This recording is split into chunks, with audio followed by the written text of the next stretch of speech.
The Cannabis Licensing Authority, CLA, is working on a policy for cultivators' transitional special permit. Marlon Samuels has more in this report. This will help small farmers who find it challenging to enter the market. Acting Senior Legal Officer Sheldon Reed says the special permit will help small farmers or subsistence farmers who find it challenging to enter the industry at the licensed stage.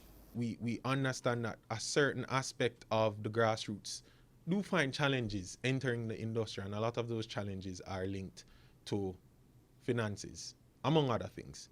And so what we've done in contemplating this transitional permit is to meet the grassroots, meet the traditional grower, meet anybody who's never even grown before but is now interested where they are. Do they have access to legitimate land? Yes.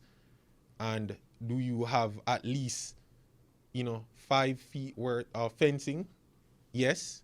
And we'll be creative in how we ask you to have fencing. If we can incorporate some bamboo, hog wire, that sort of thing, we're there. We're saying, let's see what the grassroots has.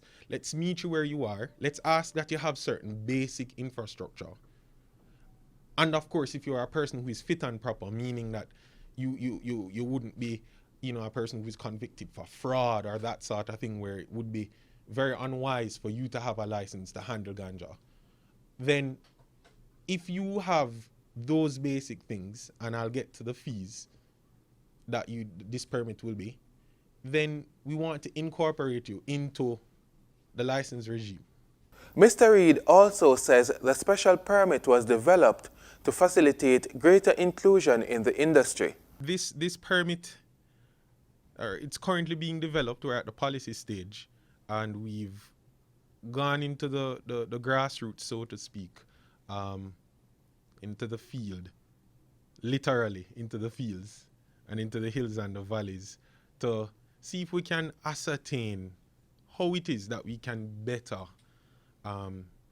incorporate the broader cross-section of the country, and more specifically of this cannabis industry, into this medical cannabis industry.